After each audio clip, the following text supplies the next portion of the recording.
Olá, pessoal.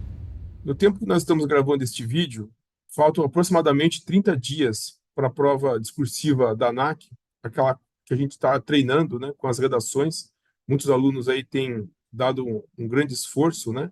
Então, eu vejo muito bacana o interesse das pessoas em se aperfeiçoar para esse curso. E para a questão da prova também, para o concurso, né?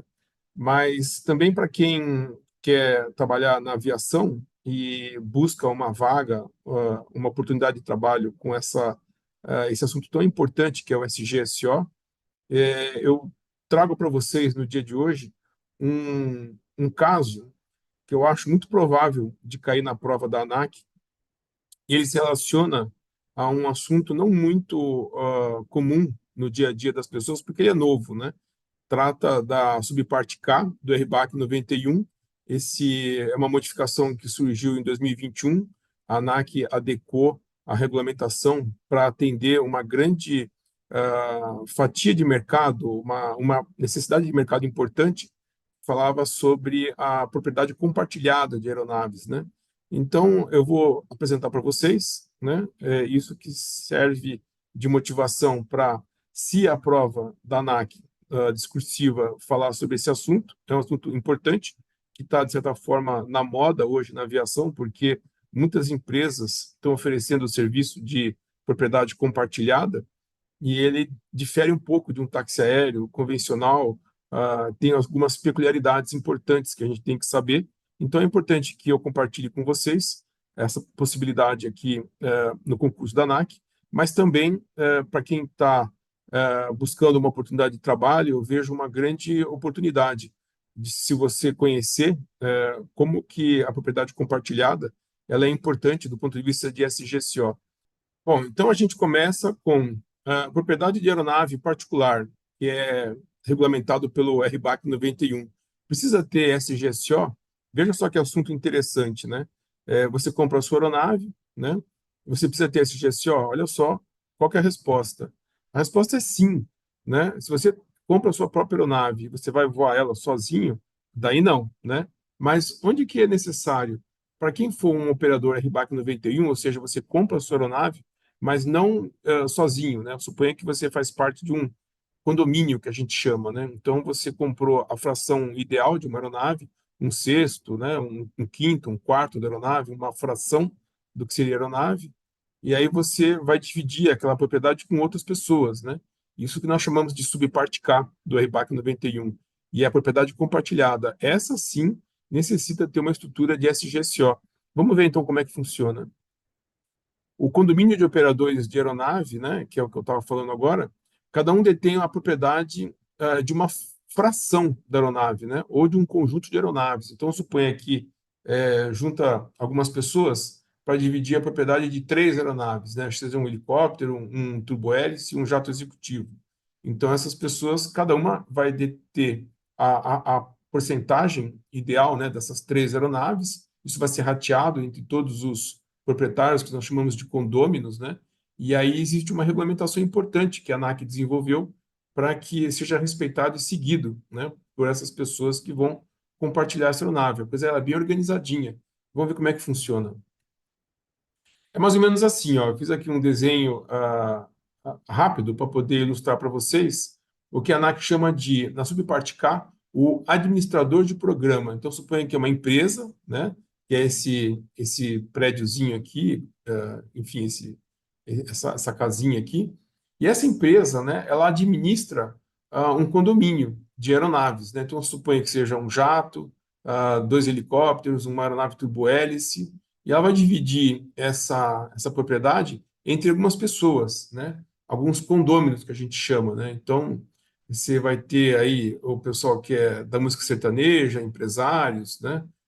Enfim, vários tipos de pessoas aí que compram aeronaves, né? É, tem até aqui um ETzinho que eu coloquei aqui de brincadeira, né? Só para poder dar uma atenção especial, né? O ET também é gente, né? Então, os proprietários, né, que, vamos supor, para mim é muito caro eu comprar uma aeronave de 20 milhões de dólares, mas eu posso comprar um décimo dessa aeronave, 2 milhões de dólares, por exemplo. Então, eu entro para esse clube, né, esse condomínio, que vai ser um contrato, administrado pelo administrador do programa, e essa empresa que vai ser responsável por gerir não só a propriedade compartilhada de todos esses clientes, mas também vai ser responsável por administrar a operação desse condomínio, vamos dizer, né? Então, assim, a manutenção dessas aeronaves, o seguro, o combustível, os pilotos, né? Eventualmente, se as aeronaves forem objeto de leasing, de arrendamento mercantil, né? Vai ter que administrar essa questão dos contratos também, importação, nacionalização de aeronave, então tudo isso, né? É muito importante mostrar para vocês a amplitude do que é esse negócio, porque caso isso caia, né, na prova, ou caso isso venha a ser uma oportunidade de negócio, de trabalho para você, é importante você conhecer ao máximo. Então, essa que eu estou compartilhando para que você conheça todos os meandros aqui, né? Então, o que constitui, né, esse condomínio, né, de propriedade de aeronaves, propriedade compartilhada? A subparte K, né, que fala sobre do 91, que fala sobre a propriedade compartilhada, ela é dividida em alguns tópicos. Eu selecionei aqui os mais importantes, né? Você não precisa, na hora da prova, saber absolutamente tudo sobre isso, ou você que vai começar a trabalhar com esse GSO e ter a oportunidade de trabalhar com o RBAC 91, né, na propriedade compartilhada, seja uma empresa que administra, né, essas aeronaves, você não precisa saber tudo no começo, mas é importante você saber algumas condições primordiais que norteiam esse tipo de negócio. Então, alguns tópicos, né, que eu selecionei aqui. O contrato de administração de programa. Então, é um contrato que administra a relação, né, dos clientes e a administração da pessoa que eu digo, a pessoa jurídica, né, que vai fazer a administração dessas aeronaves. E esse contrato é importante porque ele tem que ser apresentado para a ANAC, para que a ANAC avalie, né, a condição de existência dessa empresa, né, desse administrador de programa, né? E não precisa ser um taxiério, eventualmente pode até ser um taxiério, mas aí você vai ter uma condição diferente de gestão, né? Não precisa ser um taxiério a princípio, né? Pode ser uma empresa independente, e essa empresa independente ela vai ter que ter especificações administrativas, né? O que a gente chama num taxiério convencional de especificações operativas, né? Aí, no caso, vai ser umas especificações administrativas, né? Então, ele vai ter que ter também um sistema de gerenciamento de segurança operacional, basicamente nos moldes que a gente tem visto até então nos outros estudos de caso. Ele vai ter aqui um manual de operação do programa, né? Ou seja, é, ele vai ser um manual como se fosse um manual de organização de manutenção ou um manual de gerenciamento operacional, um manual de gestão de manutenção, é um manual de operação do programa, ou seja, é um manual que vai dizer as políticas que ele vai adotar e os sistemas e procedimentos de administração que ele vai adotar para que aquela operação inteira funcione, né? Isso é uma coisa regulamentada e passa sob o crivo da ANAC, né? E vai ter que colocar também uma declaração de conformidade, ou seja, de que maneira que aquele manual ele foi elaborado para contemplar os requisitos que o regulamento determina, né? Requisitos de escala e localização de voos. Então, a escala de tripulantes que vão voar nessas aeronaves, veja que se você tem 6 aeronaves para administrar, você vai ter uma tripulação grande, né, de pilotos que vão ter que estar disponíveis, né, para que os clientes possam usar nos horários e nos dias que foram combinados ali por comum acordo, né, ou pela administração do programa. E a localização dos voos, ou seja, muita gente quer ir do Sudeste para o Sul, ou quer ir do Sudeste para o Nordeste, e vice-versa, né? Então, os aviões que vão também têm que voltar para que os outros clientes possam fazer os seus voos. Então, tudo isso é controlado, né? E tem que ser estipulado também no programa, né? No manual. Grandes aeronaves categoria transporte, com motor a turbina. Suponha que a pessoa vai ter, eventualmente, uma grande aeronave, ou seja, um ATR, ou então um Boeing, né? Coisas que são possíveis. Ou então, até mesmo um Global Express, aeronaves grandes, né? E essas aeronaves, elas têm condições de serem incluídas nesse programa, mas têm que obedecer certos requisitos específicos. Voos conduzidos segundo o RBAC 135 ou o RBAC 121. Suponha que você tenha ali no seu programa um Global Express e você consegue fazer, como administrador, né, do programa, uma oportunidade para fretar essa aeronave. Você não é uma empresa, um táxi aéreo, você é apenas uma administradora. Você pode até colocar ele para voar num táxi aéreo, desde que essa aeronave seja inserida na especificação operativa de um táxi aéreo, né? ou mesmo RBAC 121, né? Você pode colocar ele numa companhia aérea, você pode, de certa forma, alugar, emprestar, arrendar isso para uma companhia aérea, desde que ele seja inserido na especificação operativa dessa companhia aérea, né? Então, é um contrato extra que tem que ser feito desse condomínio com o operador aéreo para que haja a operação com segurança dessa aeronave, né? Então, existem alguns requisitos que determinam aí como é que essas operações podem acontecer. Por que isso, pessoal? Porque a única maneira de você ter esse condomínio, né, que vamos supor, as pessoas não estão usando as aeronaves explorando, né, elas passam bastante tempo paradas, então poderia ser arrendado, gerar um faturamento. A única maneira de você gerar um faturamento com essas aeronaves é colocando numa empresa homologada, seja um táxi aéreo ou uma companhia aérea. Não é possível você, sendo apenas um administrador do programa, ter essas aeronaves gerando rendimento, gerando renda, né? É o que nós chamamos de TACA, transporte aéreo clandestino, né? Eles só podem atender aos proprietários. Essa que é a ideia, né? Se for independente, né? Uma empresa administradora independente que não seja um táxi aéreo ou uma companhia aérea homologada. Qualificação de pessoal, então é uma coisa importante que você tem que ter em mente, porque os pilotos têm que ser treinados, mecânicos que você tenha também para atender a manutenção dessas aeronaves tem que ser um pessoal treinado, né? E por aí vai. Então tem um programa de treinamento importante que deve ser observado, né? Treinamentos e programas de treinamentos de tripulantes, né? Então, você tem os programas de treinamento normal, para que mecânicos e outras pessoas que vão trabalhar na empresa se qualifiquem e sejam mantidos sempre qualificados e treinados, e tem um programa de treinamento específico para os pilotos, né? Mas, eventualmente, você pode ter aeronave que necessita comissário a bordo, né? E o comissário vai ter que ter um treinamento, vai ter que ter uma qualificação.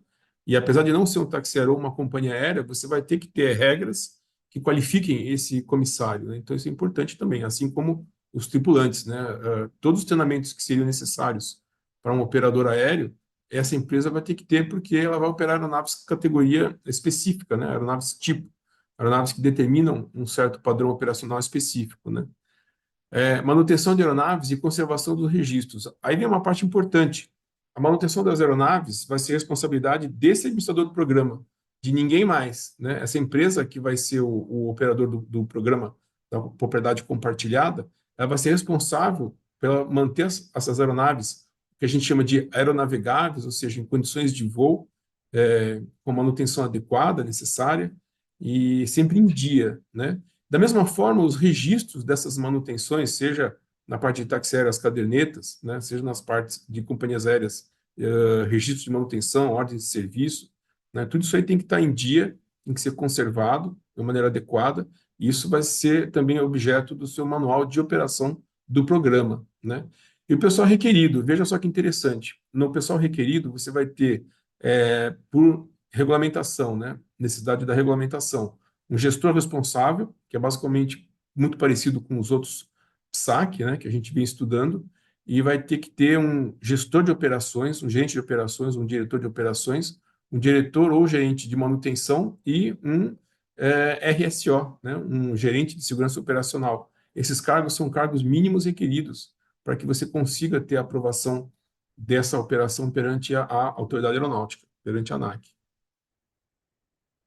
E aqui eu coloco para vocês uma análise, né, um caso, uma sugestão que eu acho que seria possível acontecer na prova da ANAC, ou mesmo você pode se deparar com uma situação parecida numa oportunidade de trabalho, né? Então, estou aqui colocando um caso hipotético, né, apenas um caso hipotético, né, baseado em absolutamente nenhuma empresa existente, né? Isso é uma coisa que eu tirei basicamente pela minha experiência no mercado, comparando com essa questão dos operadores que a gente conhece, né?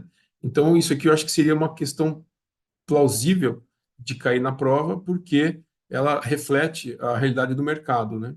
Então, um caso hipotético, a empresa Zulu Lima, famosa Zona Leste, né? É uma empresa localizada na cidade de São Paulo, constituída há 4 anos e é especializada em administração de aeronaves. Então, não chega a ser um táxi aéreo, mas eles compram as aeronaves sob cota de participação, ou seja, adquire as aeronaves e vende essas cotas, né? Cotas de 1/6 da propriedade de cada uma das aeronaves para seus clientes, que se tornam condôminos, né? Proprietários de uma fração ideal dessas aeronaves com direito à utilização conforme certas regras, né, e rateio de custos. Então, cada proprietário vai responder por uma parcela da manutenção, do seguro, do combustível, conforme ele utilize, né, as horas de voo determinadas. Alguns clientes voam mais, outros voam menos, né? Mas isso aí a administradora ela estipula uma, uma fração mínima, né, de participação e de horas de voo que você vai ter direito a utilizar, né? Se você voar mais, você vai pagar um pouco mais, né? Proporcionalmente à sua propriedade, né? Isso tudo é estipulado no contrato, né? Nesse caso específico, né, que eu estou elaborando aqui, a empresa possui e administra para seus atuais 33 clientes, né, uma frota de 2 aeronaves Caravan, um Pilatus PC-12, dois Cessna Citation Excel, uma aeronave turbofan, um jato executivo, e um Embraer Legacy, Embraer 135 Extended Range, é uma aeronave executiva de grande porte que faz aí ele tem um alcance aumentado, né? Então veja, são 6 aeronaves, né? Se seria um sexto de cada um, ainda tem condição de vender para mais alguns clientes, mas por enquanto você tem 33 clientes que participam desse condomínio, né? E aí, um caso hipotético, né, uma condição insegura seria o seguinte: você foi contratado há 60 dias para atuar como gerente de segurança operacional perante a empresa. Lembra que eu falei que esse é um dos cargos requeridos, né? Então é obrigatório ter essa pessoa contratada, né, para esse cargo. Incluir toda a responsabilidade civil inerente ao cargo, né? Então, veja, esse é um cargo requerido porque é justamente o que a gente chama de accountable perante a autoridade, né? Então você vai responder responsabilidade civil, né, sobre as suas ações nesse cargo durante a sua atuação como responsável pela empresa, como a pessoa que tem que atender todos aqueles procedimentos que a gente vem estudando no curso sobre segurança operacional. Por oportuno, você constatou que já faz 60 dias que o gerente de manutenção pediu demissão, mas não houve contratação de um substituto. 60 dias, coincidentemente, é o prazo que a ANAC solicita para que você reponha, né, a pessoa no cargo requerido. No caso, o gerente de manutenção é um dos cargos requeridos, né? E há 60 dias que esse cargo está vago. Então, esse é um dos problemas, né, que nós estamos enfrentando aqui. O Caravan está com o TBO de motor vencido desde ontem, né? Então, ontem venceu a manutenção do motor, né? O Time Between Overhaul, que é o TBO, do Caravan, é 8.000 horas, né? Vamos considerar aqui como esse exemplo. E ele venceu a manutenção ontem. Então, veja, a aeronave vai ficar parada hoje. Não tem mais como ela voar. Ela já extrapolou todo o envelope de voo, né, do motor. E esse motor tem que ser removido e enviado para manutenção, para revisão geral. E a demanda de voos continua. Então, veja, você tem um outro problema, né? Os clientes querem voar, não vai ter o avião, porque ele não está disponível, né? Talvez essa ausência de um gerente de manutenção faltou o planejamento da troca de motor, então já começa a ter um outro problema, né? Para concluir, a empresa teve a proposta de realizar voos comerciais com o Legacy, aquilo que eu estava falando no começo do vídeo, né? Então, um fretamento para terceiros, né? A aeronave não voa tanto, está um pouco disponível, está um pouco parada, então surgiu essa oportunidade de fretamento, mas por uma temporada de 30 dias, por conta das festas de final de ano. Eventualmente, levar o pessoal para o Nordeste, ou para o litoral, ou para a Argentina, sei lá, eventualmente alguma coisa assim que seja uma temporada, né? Pessoas fazerem um turismo, né? É uma oportunidade, dá para fazer? Dá para fazer, mas lembra que eu falei antes, né? Esse voo, ele só pode ser feito para níveis de faturamento se for feito por um táxi aéreo, né? Então isso é muito importante, ele tem que ser incluído na especificação operativa de um táxi aéreo. Então esse é o caso, né? A gente vai analisar esse caso no curso, né? No curso que nós temos aí no Hotmart. Quem é aluno pode ficar tranquilo, né? O curso já está inserido é, na plataforma do Hotmart, você não vai ter custo adicional nenhum, né? E quem não é aluno ainda tem uma excelente oportunidade de se juntar a nós aí. O pessoal está fazendo redações bem interessantes, né? A gente tem avaliado aí o feedback de quem envia as avaliações para a gente poder comentar. E então você tem ainda aí mais, vamos dizer, um mês aproximadamente para poder adquirir o curso, né? Tanto o curso de regulamentação aeronáutica como o curso de SGSO, e ter a oportunidade da minha mentoria sobre a questão dissertativa, né? E a gente poder discutir um pouco mais e desenvolver aí esse assunto, né? Então, só para vocês saberem, né, eu estendi a promoção até dia 29 de fevereiro de 2024. para quem vai prestar o concurso, né? Então, aproveita aí, são dois cursos muito interessantes, né? O curso do SGSO, que para quem tem, já está incluído, né? Esse quinto caso. A gente tem quatro casos, né, de análise, e esse aí é o quinto, né, sobre RBAC 91, era o que estava, na minha opinião, achei que estava faltando, foi importante incluir, e é uma oportunidade para você conhecer mais sobre regulamentação aeronáutica essencial. Então, quem já está participando, está gostando, o pessoal tem comentado bastante, as redações estão vindo com bastante cunho técnico, né? Isso é bem bacana. Então, conhecer a regulamentação faz realmente muita diferença, que era a minha aposta, né, para o concurso. Quem está estudando bastante regulamentação e o SGSO está conseguindo elaborar redações bem interessantes, né? E é uma condição exclusiva, né? Então, depois de 29 de fevereiro, cada curso volta com o seu valor, né? Na plataforma do Hotmart, e aí eu vou deixar de dar a monitoria para as redações. E aí, então, né, são dois cursos, né, por R$ 397, você pode parcelar no cartão em 12 vezes, né, de R$ 39,62, e inclui o material didático, né? O e-book do curso já foi atualizado com esse caso prático, a gente entra bastante a fundo na análise desse caso do RBAC 91, sobre como você deveria apresentar os argumentos durante a dissertação, lembrando que é uma dissertação de quase 40, 45 linhas, né? Então, você tem que ter bastante argumento para poder fazer uma dissertação que agregue o máximo de pontos possível, né? E o bônus especiais, né? Que eu vou avaliar as redações até o dia 29 de fevereiro para quem enviar, para quem for do curso e enviar essas redações. Ok, pessoal? Então, não perca esta chance, é por tempo limitado e acho que é uma oportunidade bacana. Muita gente está estudando e está fazendo jus, né? Tá por merecer aí a aprovação. As redações estão vindo realmente num nível muito bom e eu recomendo aí que vocês possam se juntar a gente nesse treinamento. Ok, pessoal? Então, obrigado pela audiência. Quem tiver alguma dúvida pode entrar em contato comigo pelo regers@gmail.com. A gente se vê lá, pessoal. Um abraço, sucesso aí na carreira.